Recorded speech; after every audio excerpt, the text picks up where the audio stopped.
하나님 2월 달부터 시작되었던 이 코로나 사태가 3, 4월 이제 석 달째가 되어서 하나님 저희들이 많은 어려움 가운데도 있었지만은 주님께서 차츰차츰 또 회복시켜 주신 것 감사드립니다.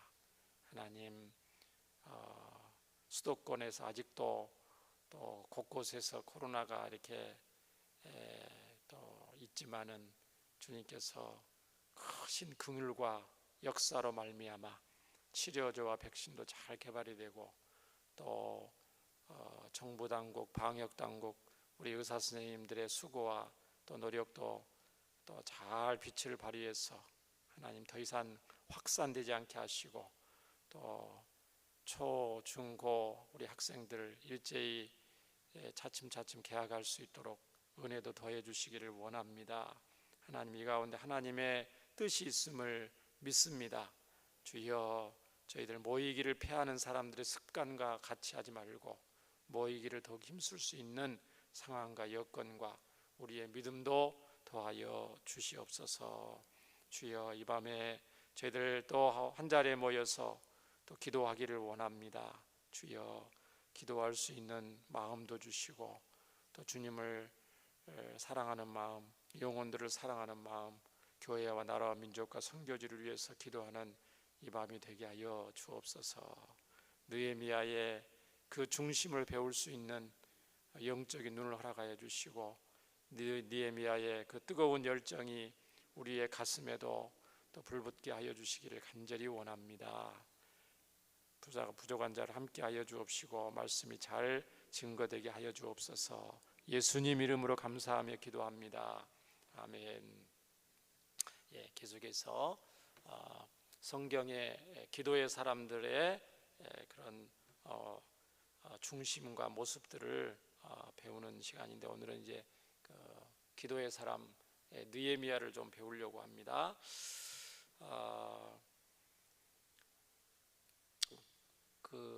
어떤 행사, 기도 행사 같은 데 보면은 느헤미야 50일 기도 이렇게 해서 막 현수막에 이렇게 붙여놓은 거 있어요. 이 느헤미야가 굉장히 기도의 사람입니다. 근데 꼭 비단 성경의 훌륭한 하나님의 사람들은 믿음의 사람, 신앙의 위인, 성경에 나와 있는 인물이든지 아니면 우리 교회사 2000년 교회사의 역사 가운데 믿음의 사람이다, 신앙의 위인이다 하면 기도하지 않는 사람은 없었어요. 그러니까 믿음의 사람, 신앙의 위인, 기도의 사람. 여러분 성경에 여러분 존경하는 성경의 신약 성경, 구약 성경의 수많은 인물 중에서 존경하는 사람들 이름을 한번 대보셔요. 그 사람들 전부 보면 다 기도의 사람들입니다. 그러니까 따로 노는 게 아니에요. 믿음의 사람, 기도의 사람, 성령 충만한 사람, 하나님이 쓰셨던 사람, 그렇죠? 느헤미야 오늘 말씀을 이렇게 1장의 말씀이 느헤미야가 이렇게 어떤 가운데 하나님 앞에 어떤 중심을 가지고 기도를 했는가, 기도문이 있기 때문에 오늘 1장 말씀을 이렇게 봤는데요. 오늘 느헤미야 1장에 보면은 그 느헤미야 어떤 가운데 하나님 앞에 나와서 기도하고 또 하나님 앞에 귀하게 쓰임 받았는가 우리가 잘 알 수가 있습니다.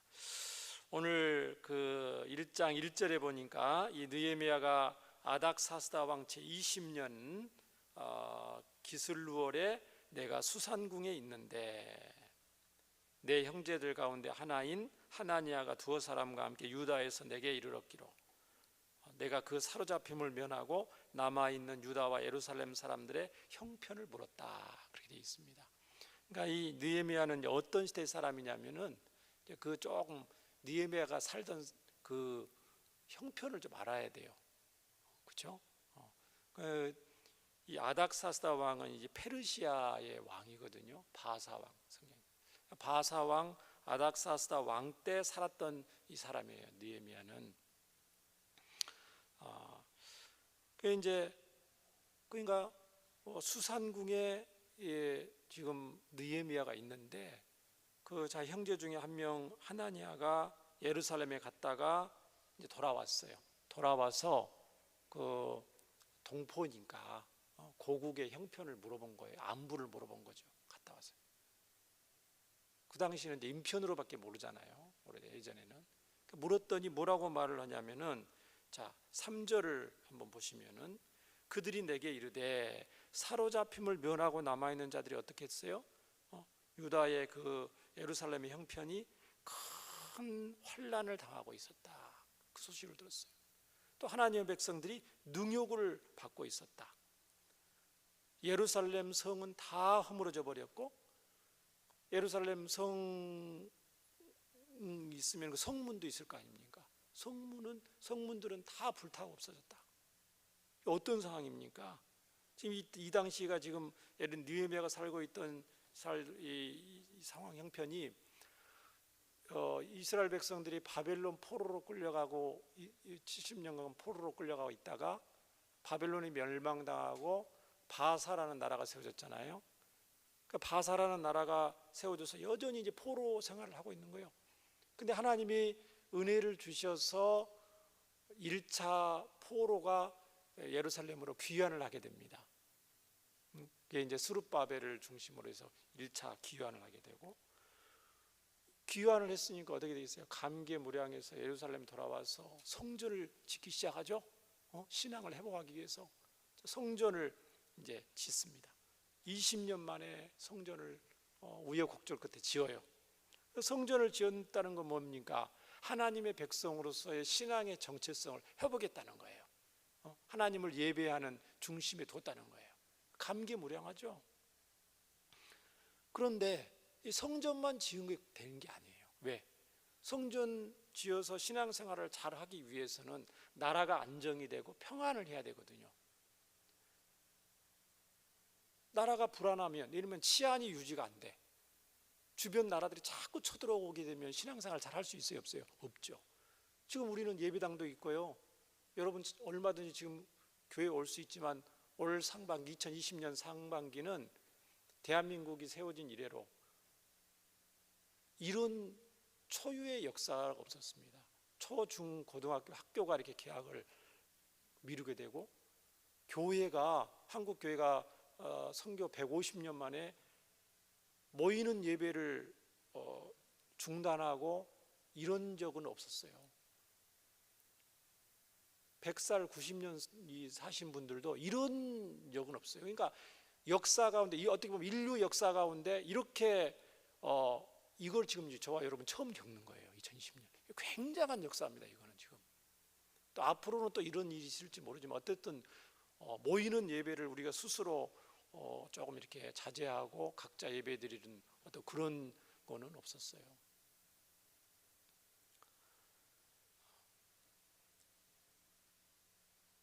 그러니까 이제 나라가 편안해야 우리가 예배를 드릴 수 있는데, 유다 백성들이 성전은 지어졌는데 예배는 드릴 수 있는 여건은 됐는데 성벽이 아직 완성이 안 됐기 때문에 주위 나라들이 자꾸 쳐들어와요. 그러니까 신앙생활을 제대로 할 수가 없어요. 나라가 안정이 돼야 됩니다. 코로나가 잠잠해야 여러분 모이는 예배 온전히 회복할 수 있죠. 만약에 코로나가 더 퍼지게 되면 어떻게 되겠습니까? 계속 딜레이 될 수 있어요. 생활 거리두기 더해서 또 사회적 거리두기 들어가면 어렵듯이. 그러니까 이 지금 느헤미야 당시에 그 예루살렘의 형편이 그렇다는 거예요. 성벽이 지금 지어지지 않았기 때문에, 성전은 있지만 성벽이 없기 때문에 주위에 있는 나라들이 자꾸 쳐들어와요. 대적들이 쳐들어오고 온전히 그 마음 편안하게 신앙생활을 못하는 거예요. 그게 무려 몇 년 동안, 100년이 지났어요. 100년. 100년 동안 성벽이 지어지지 않아서 나라가 지금 제대로 안정을 찾지 못하고 있는 거예요. 주위의 대적들이 자꾸 쳐들어오고, 그러니까 주위의 대적들은 하나님 백성들을 싫어하는 백성들은 성벽이 완성되는 것을 싫어해요. 그래서 성벽을 좀 지어야 되겠다. 성전을 중심으로 성벽을 튼튼하게 지어서 편안하게 우리가 신앙생활을 좀 해야 되겠다. 나라의 기초를 세워야 되겠다 했는데 자꾸 방해를 합니다. 성벽 짓는 걸 방해를 하고 허물어 버리고 성문을 또 불태워 버리고, 그런 소식을 듣는 거예요. 느헤미야가. 저와 여러분 이 밤에 나라를 위해서도 열심히 기도해야 될 줄 믿습니다. 굉장히 우리의 피부에 와닿는 거예요. 느헤미야가 이제 그 소식을 들었을 때 반응이 어떤 반응입니까? 4절을 한번 우리 함께 읽어보겠습니다. 4절.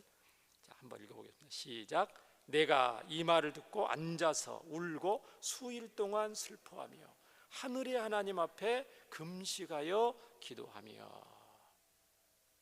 오늘 우리는 이 기도의 사람 느헤미야의 중심을 배우고자 하는데요. 느헤미야의 반응을 보십시오. 동족의 이런 어려움 가운데 그 소식을 듣고 첫 번째 앉아서 울었습니다. 앉아서 펑펑. 이 슬픈 소식을 듣고 앉아서 펑펑 울었어요.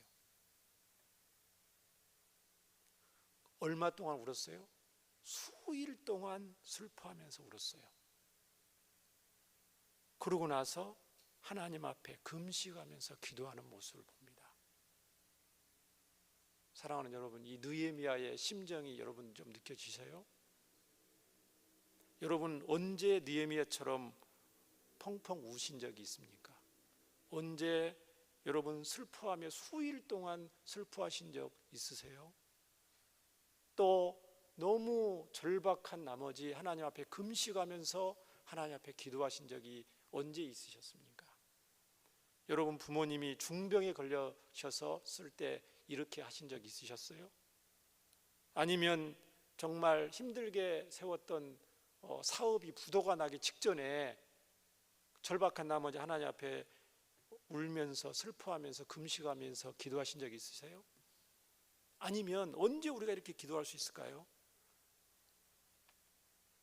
저와 여러분에게 만약에 어떤 갑자기 청천벽력과 같은 불치병 선고를 받았을 때 이런 반응을 하나님 앞에서 우리가 보일 수 있을까요?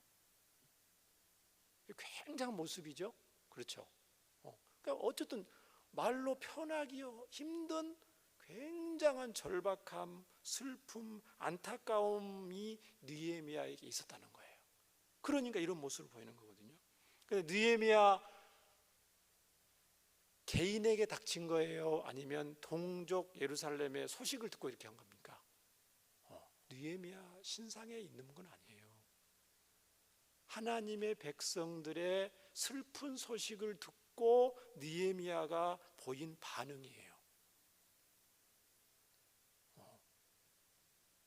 우리 자신에게, 우리 가족에게, 나의 신상에게 이런 문제가 있을 때 이렇게 할 수 있겠죠. 그러나 다른 사람이란 말이에요. 멀리 떨어져 있어요. 그런데 어떻게 느헤미야가 이런 중심을 가지고 하나님 앞에 기도할 수 있냐 이 말입니다.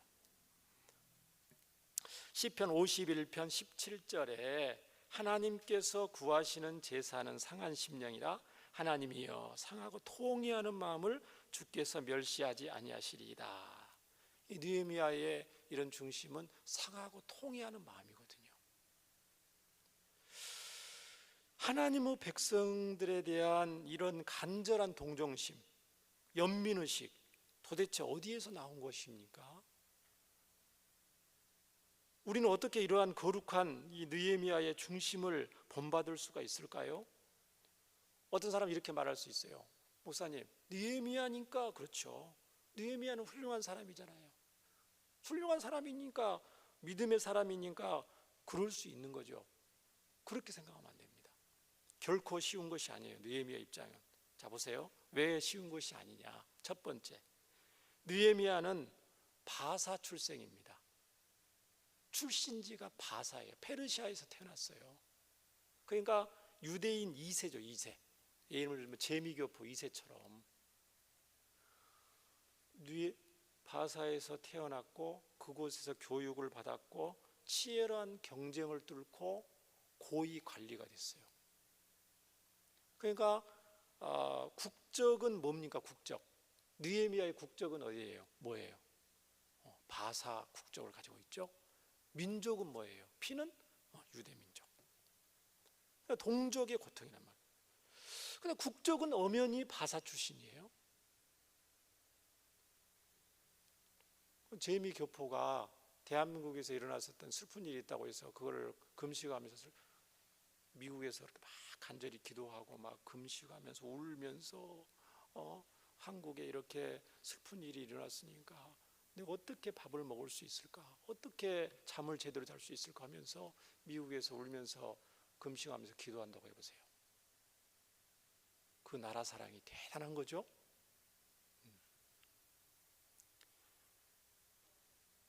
본인에게 닥치지 않는 건데 동족의 슬픔을 나의 슬픔으로 동일시하면서 지금 기도한다는 거예요.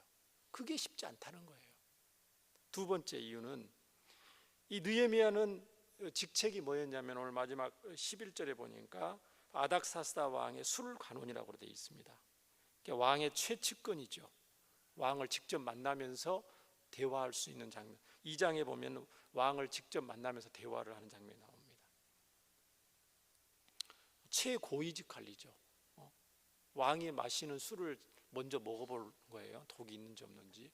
그러니까 왕의 경호실장이라고 해도 과언이 아니고 왕의 비서실장, 대통령, 왕 비서실장 및 경호실장이라도 과언이 아니에요.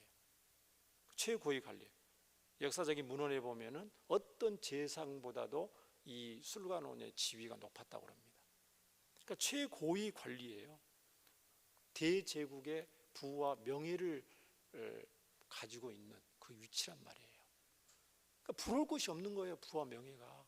그런데 이런 사람이 동족 예루살렘의 동포들의 그 슬픔을 나의 슬픔으로 느낄 수 있을까요? 느끼기 쉬울까요? 어렵다는 거예요. 쉽지 않다는 거예요. 그 비밀은 뭡니까? 느헤미야가 어떤 비밀을 가지고 있어요? 이런 이제 속담이 있어요. 1000명이 가지고 있는 그 고통의 무게보다도 내가 덮는 이불의 무게가 더 무겁다, 그런 얘기가 있어요. 주위에 있는 사람들이, 이웃들이 아무리 힘들고 어려워도 그 고통이 심해도 내가 당하고 있는 그 작은 힘든 것, 그게 더 크다는 거예요. 나한테는. 사람은 그렇습니다. 사람은. 그런데 어떻게 이 느헤미야가 그럴 수 있었냐 이 말이죠. 그 비밀은 느헤미야가 살아계신 하나님에 대한 그 뜨거운 그 신앙이 있었기 때문이죠. 하나님과의 어떤 인격적인 믿음이 있었다는 거예요. 하나님과의 어떤 말할 수 없는 친밀함이 있었다는 거죠. 어떻게 인간인 느헤미야가, 저와 여러분과 똑같은 느헤미야가 이럴 수 있어요? 인간적으로 불가능합니다. 쉽게 말하면 느헤미야가 누구랑 통하고 있었다고요? 하나님과 통하고 있는 거죠. 하나님과 가까이 통하면 통할수록 하나님을 통해서 하나님의 백성들과 통할 수밖에 없습니다. 그거를 성경은 말씀을 합니다.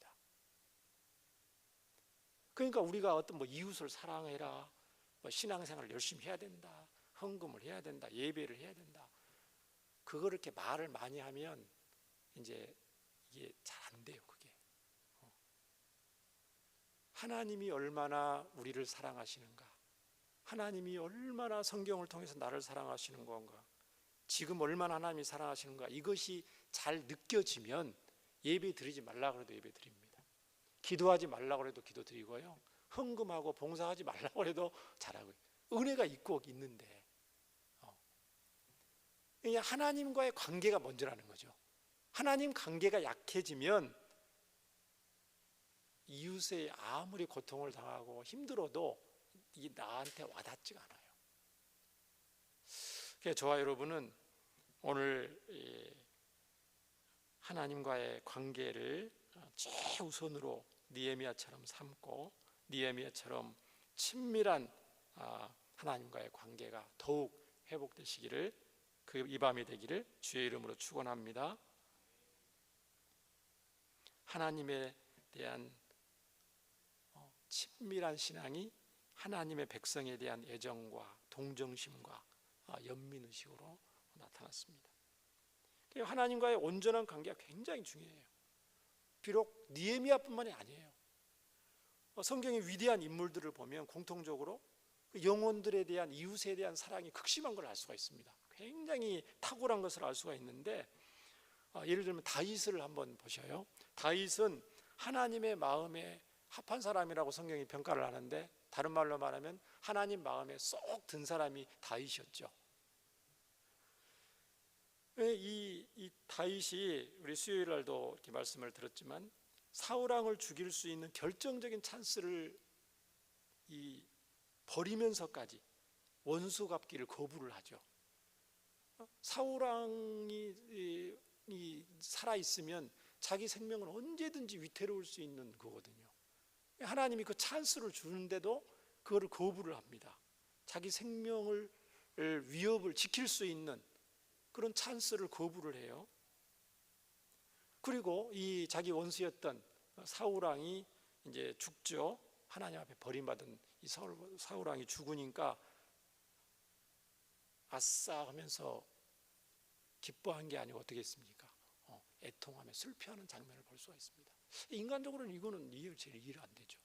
다윗이 그만큼 하나님과 친밀하고 하나님과 합한 사람이기 때문에 하나님과 연관된 지푸라기라도 연관된 사람들에 대해서 그 애정과 그 뭐랄까 그 연민이랄까 이런 것들이 특심한 것을 알 수가 있습니다.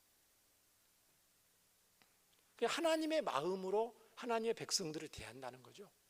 하나님과 밀착되어 있기 때문에.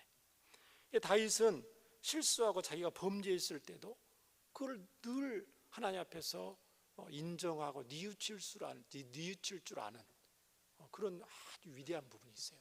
다윗이 실수도 많이 했는데 굉장히 실수도 많이 했죠. 그러나 하나님 앞에 지적을 받으면 즉시 그거를 인정하고 뉘우칠 줄 아는 그 훌륭한 부분이 있습니다. 바울은 어떤 분입니까? 바울도 로마서 9장 3절을 한번 보시면, 자, 한번 보세요. 나의 형제 곧 고륙의 친척을 위하여 내 자신이 저주를 받아 그리스도 끊어질지라도 원하는 바로라. 아니, 어떻게 자신의 구원까지도 양보할 수가 있나요? 여러분, 우리의 구원이 최고로 중요한 거 아닙니까? 어떻게 근데 동족을 위해서 나의 구원까지도 양보할 수 있냐고요. 근데 바울만 그런 게 아니고 모세도 광야에서 이스라엘 백성들이 하나님 대적할 때 하나님이 버려야 되겠다.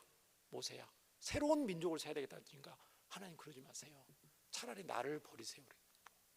자기 버리면 안 되는데 어떻게 그런 마음을 가질 수 있냐 이 말이죠. 정신이 나간 거 아니에요? 다른 사람 아무리 귀해도 자기 생명이 귀한 건데, 그만큼 하나님과 밀착되어 있기 때문에 하나님께 밀착된 사람들은 자기 영혼만큼이나 자기의 생명만큼이나 하나님이 지으신 영혼들에 대해서 하나님의 백성들에 대한 그 애정이 특심한 것을 알 수가 있습니다. 요셉을 보시기 바랍니다. 하나님과의 요셉의 그 관계가 밀착할수록 사람들의 형들에 대한 그런 것들이 오해가 이렇게 풀리는 것을 볼 수가 있어요. 요셉은 자신을 팔아넘은 형들에 대한 미움이 극심했을 거예요. 얼마나 요셉이 자기를 판 형들에 대해서 미움이 말로 표현할 수 없었겠죠. 그런데 요셉은 하나님과의 관계를 극복하고 나서 하나님과의 관계가 온전히 회복이 되니까 창세기 45장에 요셉이 형들을 만나서 얼싸안고 큰 소리를 울면서 이렇게 말합니다. 창세기 45장 5절, 자, 당신들이 나를 이곳에 팔았다고 해서 근심하지 마소서, 한탄하지 마소서. 하나님이 생명을 구원하시려고 나를 당신들보다 먼저 보내셨나이다. 굉장하죠? 형들을 용서하는 모습을 볼 수가 있어요. 어떻게 보면 가장 가까운 형들이기 때문에 더 미울 수가 있는데 하나님과의 관계가 온전하니까 그 형들에 대한 미움이 눈 녹듯이 사라지는 거예요. 사랑하는 성도 여러분, 우리의 신앙생활을 스스로 점검해보는 간단한 성경적인 방법이 있습니다. 그것은 뭐냐면은 우리의 신앙, 다른 말로 말하면 우리의 신앙이 건강한가? 지금 우리의 신앙이 건강한가? 하나님과의 친밀함의 정도, 다른 말로 뭐 믿음이 크다, 은혜가 많다, 성령 충만하다 같은 말이죠. 그것을 측정하는 간단한 방법은 바로 우리 가까이 있는 이웃에 대한 우리의 애정과 열정이 지금 얼마나 뜨거운가, 그걸로 진단을 할 수가 있다는 겁니다. 내가 아무리 하나님을 사랑한다고 입술로 고백을 해도 하나님의 백성들에 대한, 잃어버린 영혼들에 대한 그런 사랑과 관심과 애정이 뜨겁지 못하다면 그거는 허울뿐이죠. 하나님과 잘 통하고 있는 사람은 반드시 하나님의 백성들, 하나님이 만드신 영혼들을 사랑할 수밖에 없다고 성경은 시종일관 일관적으로 이렇게 말씀을 하고 있습니다. 야곱도 한번 보세요. 여러분 야곱 잘 아시죠? 야곱은요 비상한 머리를 가지고 있었습니다. 형일지라도 결코 지기 싫어하는 승부사 기질을 야곱은 가지고 있었어요. 형 발 뒤꿈치를 잡고 나왔잖아요. 어쨌든 장자의 그 위치를 차지하기 위해서 팥죽을 가지고 형을 속이죠. 아버지를 또 속이기도 하고 다 속입니다. 속임에 자기의 원하는 것을 얻기 위해서. 그러다 보니까 형에 대한 그 에서에 대한 두려움이 굉장한 걸 알 수가 있습니다. 형에 대한 죄책감이 굉장하고 형을 피해서 멀리 외삼촌 집에 도망가기도 하잖아요. 근데 그래도 문제는 해결이 안 돼요. 고향으로 다시 돌아와야 되는 형을 만나야 되는데, 언젠가는 형을 만나야 되는데 그 두려움과 그 죄책감이 어떻게 사라질 수 있었겠어요? 그런데 이 야곱 있잖아요, 야복 나루에서 하나님과 그 천사와 씨름하는 장면이 이렇게 하나님 씨름하면서 하나님과의 관계가 회복이 돼요. 하나님과 친밀해져요. 그러고 나니까 그렇게 무서웠던 형 에서가 그 무서움이 싹 사라지고 얼마나 형이 반갑고 친하든지 창세기 33장 10절에 이런 고백을 야곱이 하게 됩니다. 자, 스크린에 보시면 창세기 33장 10절, 야곱이 이르되 그렇지 아니하나이다. 내가 형님의 눈앞에서 은혜를 입어 싸우면 청하건대 내 손에서 이 예물을 받으세요. 형님, 내가 형님의 얼굴을 배운 즉 누구의 얼굴을 본 것 같아요? 하나님의 얼굴을 본 것 같습니다. 형님도 나를 기뻐하심이니이다. 에서의 마음은 지금 별로 중요한 게 아니고 자기의 마음이 그 형에 대한 그 두려움이 완전히 높고 하나님의 얼굴을 보는 것처럼 내가 기쁩니다. 형님,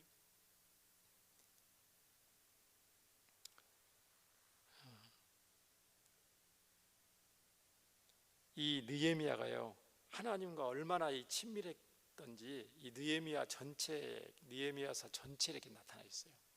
그러니까 2장에 보면 이 느헤미야가 이제 왕 아닥사스다 왕을 이렇게 만나는 장면이 나오거든요.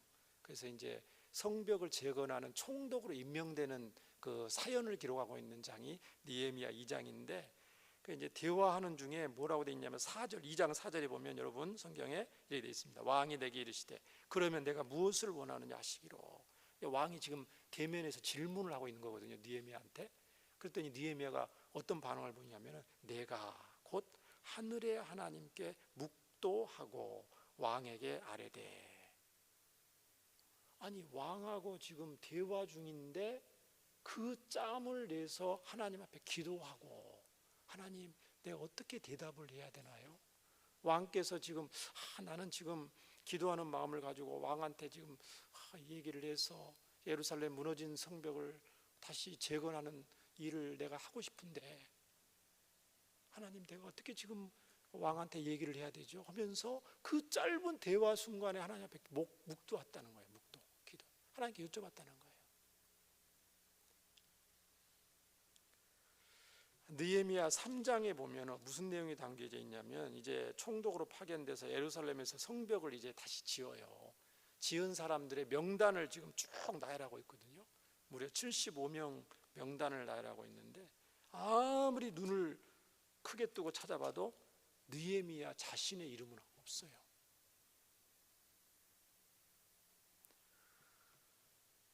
자기 이름 공로는 최대한으로 낮추고 다른 사람의 이름을 높이는 그 느헤미야의 중심을 알 수가 있습니다. 친밀한 하나님과의 관계를 갖고 있는 느헤미야의 인격과 그 신앙의 중심을 우리가 엿볼 수가 있습니다. 설교를 준비하면서 갑자기 그런 것들이 생각났어요. 신학교 다닐 때 어떤 한 그 은사님이 있는데, 그 목사님인데 홍찬한, 돌아가신 분이에요. 홍찬한 그 목사님이라고 교회 헌법, 교단 헌법을 가르치신 그 목사님, 은사님이 계시는데 수업 중에 노래를, 연세가 지긋하신 분이에요. 은퇴쯤 되신 목사님이었는데 그 노래를, 춤을 추시면서 노래를 부르시더라고. 일명 통통통 노래. 제가 따라서 하기는 참 따라서 하고 싶은데 잘 안 돼요. 그래서 제가 그 구절을 찾아봤는데 뭐라고 그러냐면은, 그분이 이제 그 이북에서 넘어오신 분이거든요. 사당동에서 이제 교회를 개척하신 분이었는데, 그분이 통통통 노래를 부르는데 무슨 통통통 노래를 불렀냐면은, 신통하면 영통하고, 영통하면 인통하고, 인통하면 물통하니, 통통통 만사형통. 노래가 있어요. 본인이 작사 작곡 다 한 거예요, 그냥. 그러면 이제 성도들한테 이제 가르치는 게 쉽게, 신통하면, 하나님과 통하면 영통하고, 영적으로 통한다는 거죠. 영혼이 잘 된다는 거죠. 하나님과 관계가 통하면 통할수록 영혼이 잘 된다는 거죠. 영혼이 잘 통한다. 영혼이 잘 되면, 영적으로 잘 되면 인통한다. 사람과의 관계가 굉장히 통한다는 거예요. 친밀해진다는 거예요. 사람과의 관계가 친밀해지고 사람들이 많이 모이면 모일수록 어떻게 됩니까? 물통한다. 세상적으로도 부해진다는 거죠. 물질이 풍부해진다는 거죠. 그러니까 뭐가 제일 중요하다고요? 신통하면 영통하고, 영통하면 인통하고, 인통하면 물통하니, 통통통통 만사형통. 하나님과 성도들은 하나님과의 관계를 최우선으로 들어라. 그러면 모든 문제가 해결된다. 그 분이 춤을 추면서 통통통 만사형통. 오늘 저와 여러분 금요응답기도 시간에 기도할 것은, 금요응답기도에 오실 정도로 되신 분들은 제가 볼 때는 굉장히 하나님과 잘 통하신 분들이에요. 통하신 분들인데, 또 오셨으니까 더 잘 하나님과 관계가 더 잘 통하시고 더욱더 형통하시기를 주의 이름으로 축원합니다. 또한 우리의 가족들뿐만 아니고, 여러분 이제 가족들을 위해서도 기도하는데, 가족들뿐만 아니고 영적인 가족인 셀 지체들을 위해서도 기도하고, 또 교회를 위해서, 다음 세대를 위해서, 우리 몸이 아픈 우리 환우들을 위해서 간절히 기도될 줄 믿습니다. 성경에 이렇게 되어 있어요. 자기 어떤 지체를 한번 이렇게 꼬집어 봐라. 꼬집어 보면은 아파야 정상이에요, 안 아프면 정상이에요? 아픈 사람은 어떤 사람이에요? 살짝만 꼬집어도 많이 아픈 사람은 굉장히 건강한 사람입니다. 근데 꼬집어도 감각이 없는 사람, 많이 아픈 사람이 적게 아픈 사람이에요. 많이 아파. 어느 지체가 아플 줄, 통증을 많이 느낄수록 그 사람 그래도 이게 건강한 거예요. 나병 환자들은 아파하고 몸이 아파도 이렇게 통증이 없다잖아요. 굉장히 중한 병이죠. 감각을 상실하면. 무슨 말이냐면, 우리가 건강하면 건강할수록 지체들의 아픔을 내 아픔으로 여기고, 하나님의 아픔을 내 아픔으로. 내가 아프기 때문에 슬퍼하는 것은 그 당연하지만, 나와 관계없는, 인간적으로는 관계없는 거예요. 그러나 피는 물보다 진하다고 그랬잖아요. 예수님의 피로 우리는 한 형제가 되었기 때문에, 하나님과 통하기 때문에 우리 교회 지체들, 셀 지체들, 또 전 세계에 흩어져 있는 하나님의 백성들의 아픔과 슬픔이 저와 여러분의 아픔과 슬픔으로 동일하게 느껴지고 그렇게 기도해야 될 줄 믿습니다. 마지막으로 느헤미야의 이 기도문을 통해서 한 가지 알 수 있는 것은 뭐냐면요, 느헤미야가 뭘 붙잡고 기도를 하냐면, 쭉 보면 언약을 붙잡고 기도를 해요. 하나님 이렇게 약속하지 않았습니까? 모세 율법에, 모세 언약에 하나님을 경외하고 믿음으로 살면은 잘 되는데, 하나님을 버리고 하나님께 범죄하면 하나님이 이렇게 벌을 주시고 쫓아내신다고 그랬습니다. 우리가 그렇게 당했습니다. 하나님 말씀대로 우리가 지금 당해서 이렇게 괴로움을 당합니다. 그러니 진심으로 제가 자복하고 하나님 앞에 애통하고 우리 동족의 아픔을, 범죄를 나의 범죄로 여기고 하나님 앞에 자복합니다. 하나님 용서해 주세요. 약속의 말씀 붙잡고 기도하거든요. 저와 여러분도 기도할 때 하나님의 약속의 말씀을 붙잡고 기도해야 될 줄 믿습니다. 구약시대 백성들은, 느헤미야 같은 구약시대 사람들은 하나님의 약속의 말씀을 붙잡고 기도했어요. 신약을 사는 저와 여러분은 뭘 붙잡고 기도해야 되겠습니까? 약속이 성취가 됐잖아요. 구약의 약속이 누구를 통해서 성취됐어요? 예수님을 통해서 성취됐잖아요. 언약의 본체이신, 언약의 핵심인 복음이 예수님을 통해서 완성이 됐거든요. 그렇기 때문에 저와 여러분은 뭘 위해서 기도하냐면, 이제 언약의 핵심인 이 예수님이 우리의 삶 가운데 증거되게 해달라고, 강력히 증거되게 해달라고 간절히 기도해야 될 줄 믿습니다. 코로나19 사태 속에서도 복음 전파를 위해서 저와 여러분 기도해야 됩니다. 예수님이 증거되고 전도의 역사가 끊임없이 일어나도록 예비된 영혼들의 그 마음, 상황을 주관해 주시고 기회를 얻어서 하나님 그들에게 복음을 전할 수 있도록 하나님 상황과 여건을 허락해 주옵소서 간절히 기도해야 될 줄 믿습니다. 또한 예수님을 증언하는 것을 최고의 사명으로 여기고, 성경에는 때를 얻든지 못 얻든지 항상 힘쓰라고 그러셨어요. 2020년 한 해에 목사님 통해서 이런 방향을 주셨죠. 올 한 해 성도 한 명당 꼭 한 명 이상씩 전도하십시다. 전도의 열매를 맺읍시다. 그 기도를 잊지 않고 또 이 밤에도 함께 기도하면 좋겠습니다. 사도행전 20장 24절 이 말씀 우리 다 함께 읽고 우리 기도합니다. 사도행전 20장 24절 우리 함께 읽습니다. 시작. 내가 달려갈 길과 주 예수께 받은 사명 곧 하나님의 은혜의 복음을 증언하는 일을 마치려 하면은 나의 생명조차 조금도 귀한 것으로 여기지 아니하노라. 이 말씀이 올 한 해, 아니 일평생 저와 여러분이 붙잡고 순종하며 나아갈 방향임을 믿습니다. 우리 함께 기도하겠습니다. 우리 하나님 아버지, 이 밤에 저희들 한 자리에 모여서 또 기도하기를 원합니다. 하나님, 느헤미야의 심정을 저희들에게도 허락하여 주옵소서.